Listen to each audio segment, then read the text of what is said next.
Hi, my name is Julene Allen, founder of Women for Action, a 501c3 organization which aims to tell stories about the under-recognized contributions of women innovators. You're listening to Straight Talk, No Chaser, where you can tune into independent reporting and genuine conversations. This show also funnels stories from collaborative programs such as the Lean In Ohio 100 Women Interview Series. So Julie, you are CEO of Genderega and Managing Director and Research Chair of IN Women. Tell me about both of these roles. Let's see. Gender EQA is really it's kind of the culmination of all of the work that I've been doing around gender equity throughout my career. And it is really reflects the kind of data focus that I have, the data analytics focus that I have had, the work that I have done on tracking women's participation in leadership roles and economic empowerment as well. It just has been part of my work. And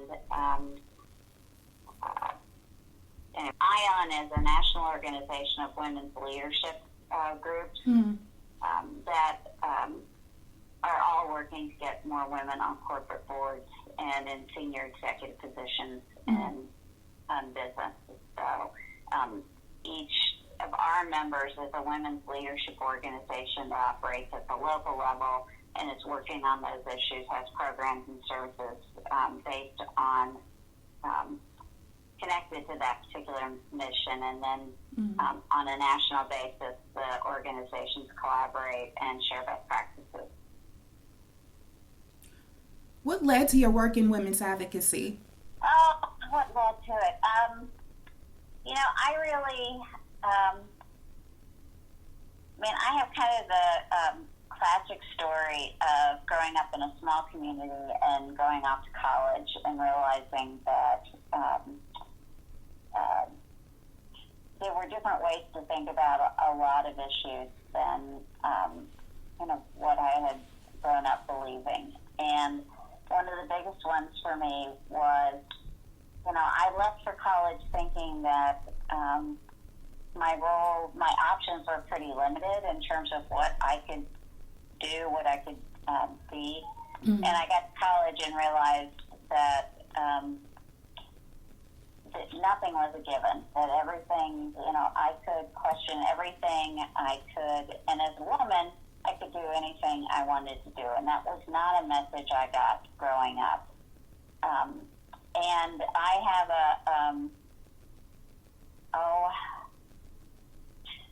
have kind of a righteousness streak, and for me it was, connected to the idea that women's options shouldn't be limited, and that the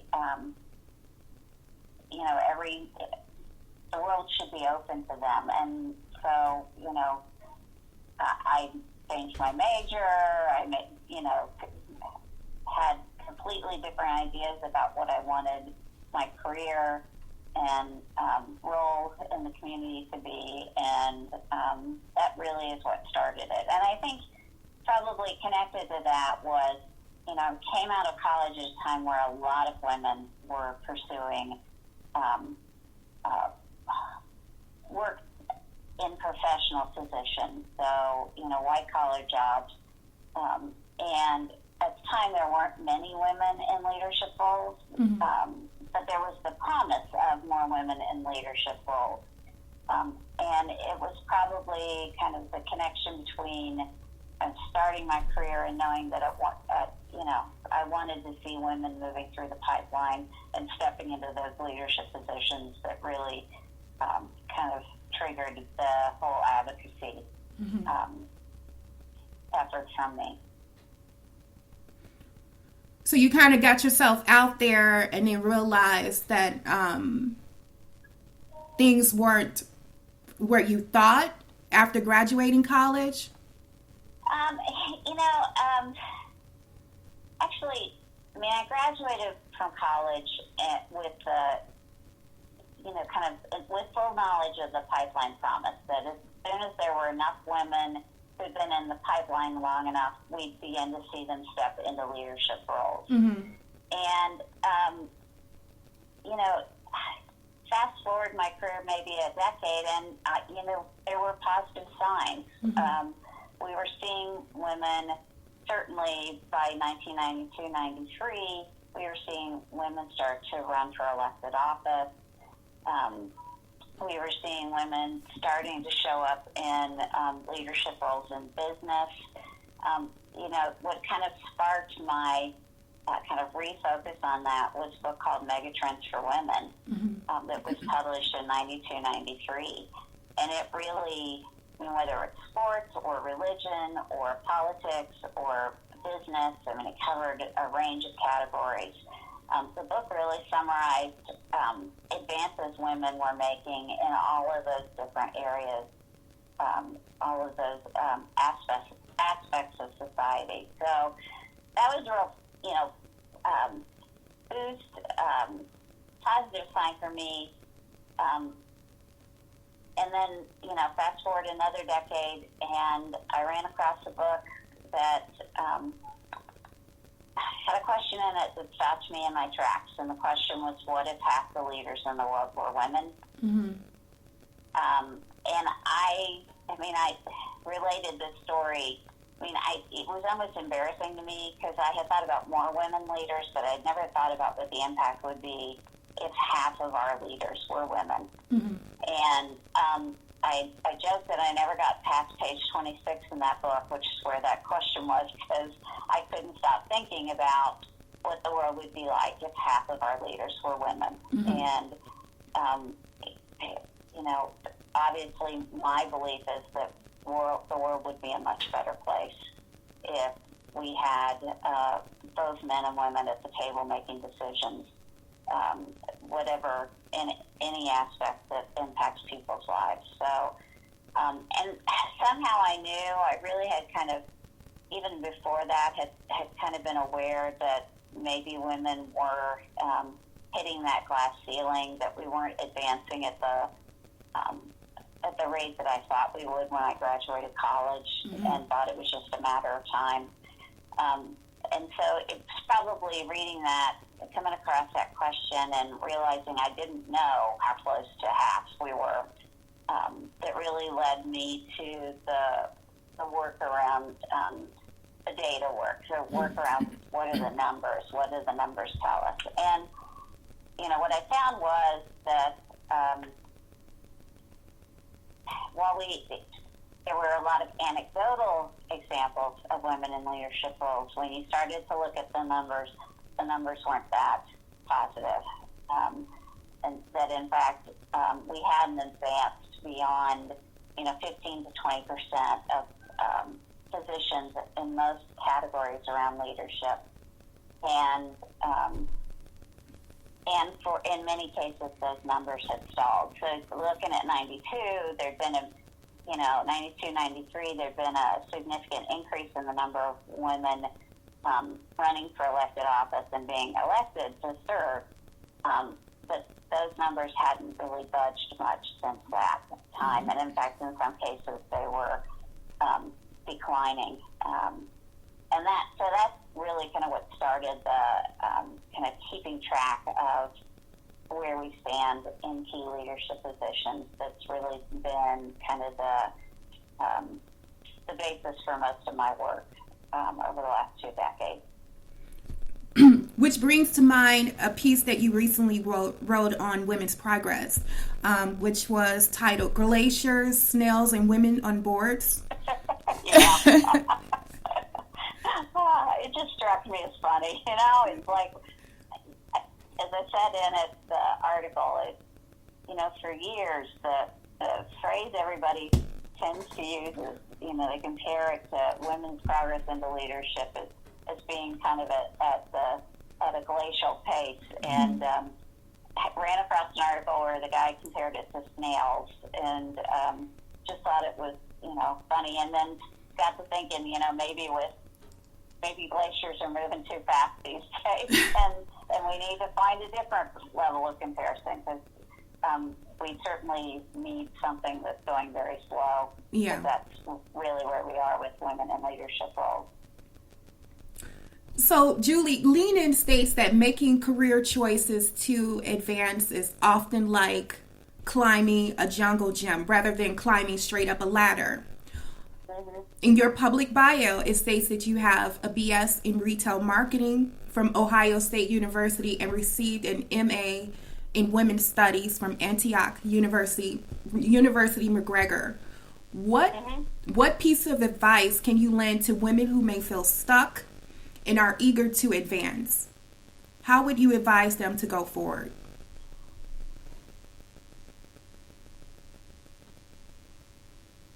I guess one piece of advice would be is to figure out what you really care about and what impact you want to have on the world. I'm a firm believer that women have the power to change the world, and that the world is in need of the change that our strengths and skills bring to the table. So one of the things that I, often when I'm talking with folks is to figure out where it is that you really want to have your impact, because a lot of us try to do a lot of good work in a lot of different arenas, and it makes it harder to have real impact. And so, really figuring out what it is that you want to accomplish and where you want to have impact. And then figuring out small steps you can take toward that, toward that goal.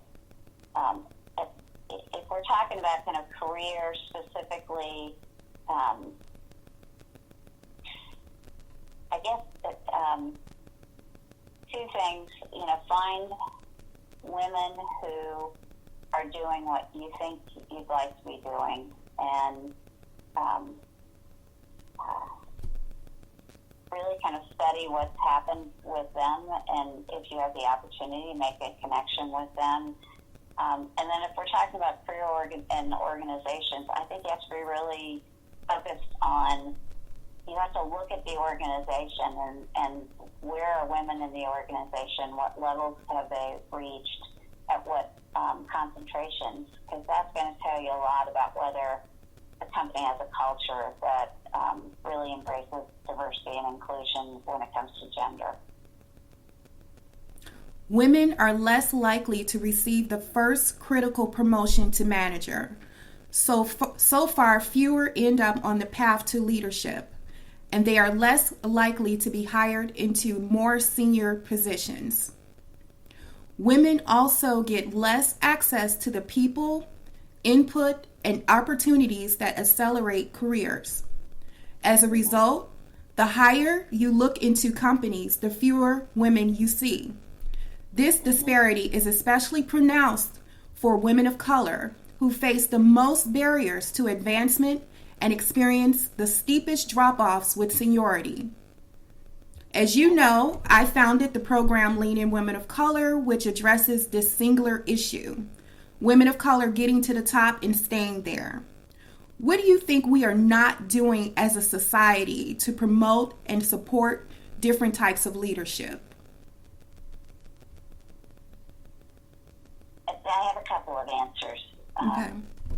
One is, I don't think we have put the responsibility back on organizations. When we talk about all of the things that you just mentioned in terms of, do women get the first critical promotion? Are they hired in at the senior level? Very often our response to that is a list of things that women can do. Probably the most obvious example is how many programs have been started to help kind of look at the whole issue of negotiation and the pay gap. But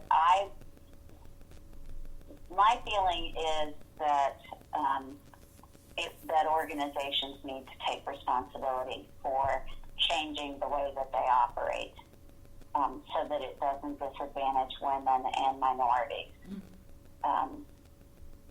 I one of my kind of favorite sayings is, we won't reap the benefits of having women at the table if they have to act like men to get there. So organizations need to be aware of the ways that they operate that put women at a disadvantage, that don't provide women with the same opportunities. And then organizations need to change the way they do things. Not about women changing the way they do things. Learning, kind of working against what's socialized in us. Organizations need to change the way that they hire, the way that they negotiate pay, the way that they handle critical assignments and promotions. It's about changing business practices and culture as opposed to changing women. So connected to that, I think there are two other things that, at least in the work that I do, that we run across. Okay. When we talk about getting more women in leadership roles, we very often bring up the business case. The organizations perform better, may have better financial indicators. But I don't really ever hear anyone talking about the business case for men in leadership positions. And I think that in addition to if we're going to use the business case, we also have to use the moral case. And that's the whole, social justice and equality of opportunity. I don't think women and minorities ought to have to justify their presence in leadership roles by the fact that it would, that there's research that shows that companies would perform better. I don't really care whether the company would perform better. They have a right to be at the table. And so that's, I guess, kind of connected to my work. We focus on that business case, I think, almost to a disadvantage in terms of really addressing the issues, the things that continue to hold women and minorities back and out of leadership roles and economic opportunity. I love what you just said. The research about, diversity matters. The more diverse the teams, companies perform better. But you said they have a right to sit at the table. I don't care if they perform better. I'm going to use that quote. That's okay. That's fine. Yep. So you were recognized. Go ahead. I really do, Jolene. I think that, here's we talk about the business case, and when you get right down to it, especially in the United States, people don't really buy the business case. They find fault with it because it's correlation, not cause and effect. We live and die by correlation. The relationship between speed limits and highway accidents is a correlation. It's not cause and effect. It's not a scientific study. So, but by focusing on the business case so much, people will talk about it, but whether they really believe in it or not is another thing. And I think that's one of the things that gets in the way of talking about the real things that are holding women and minorities back. And that's an issue of the moral case for more women and minorities in leadership roles. So you were also recognized by the YWCA, Julie, the YWCA of Columbus, as Woman of Achievement in 2007 for your lifelong commitment to research and advocacy work for women. How did this accomplishment come about?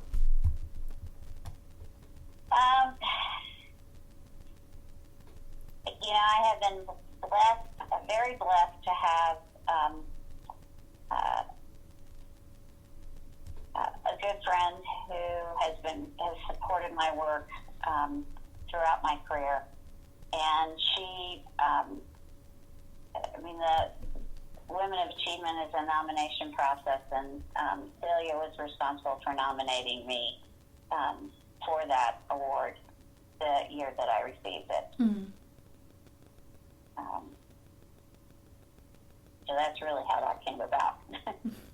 To me, it's one of the highest honors that we give women in this community. And so it meant a great deal to me to be recognized and to have, it was really it also meant a great deal to me that there were people who thought the work that I was doing had an impact and was of importance in the community. So it was very affirming as well. And as you know, we're under-recognized. Women are under-recognized for their work. So, yeah. We're especially under-recognized, and certainly Women of Achievement isn't this exclusively, but we're often recognized for our volunteer activities and our service to the community, and something that really my involvement in WELD has been an effort to bring recognition to women for their business accomplishment. Because we tend to focus on service, volunteer service, working with nonprofit organizations, addressing community issues, and are less likely to just say, hey, she's really good at what she does. She's accomplished a lot in her career. And I think that's something that's been important to me and has really driven my involvement in helping create WELD here in Central Ohio. And Julie, how can our audience support the work that you do? My message to women and men who care about this issue is, we need to all work on creating opportunities for women to step forward.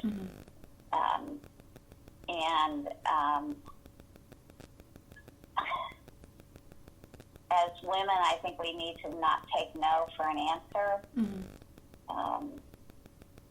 The other thing is, and it's interesting to me that recently I've read a couple of things that, someone saying, well, I don't want the job just because I'm a woman. Or I don't want the position just because I'm a woman. You never hear men say. And my, if you're being selected for something, and your gender's having an impact, that tells me you're pushing against a barrier that's existed for women before. And why wouldn't you want to step forward and contribute to kind of breaking through that barrier? Why would you devalue your gender as part of your identity, such that that's an important piece of who you are. Why wouldn't you, as I say, why would you want to kind of not acknowledge that? Misty Copeland, actually, Jolene, and I'm not going to be able to give you this quote exactly, but there was a interview with her, I think it was in Essence magazine, and her, she was like, why would I not acknowledge the fact that I am a black female ballerina in a space where there hasn't been one before? Why would I deny that part of my identity as being important in terms of who I am and where I am? And I thought it was just so when I hear women say, I wouldn't want it just because I'm a woman, it's like, why not? Step up, break the barrier, And when you've proven that you were the right person for that role and you move into another one, make sure that women are considered in terms of replacing you. Yeah. So. You can subscribe to my weekly podcast at straighttalk.womenforaction.org and never miss a Straight Talk interview. Tune into Straight Talk, No Chaser.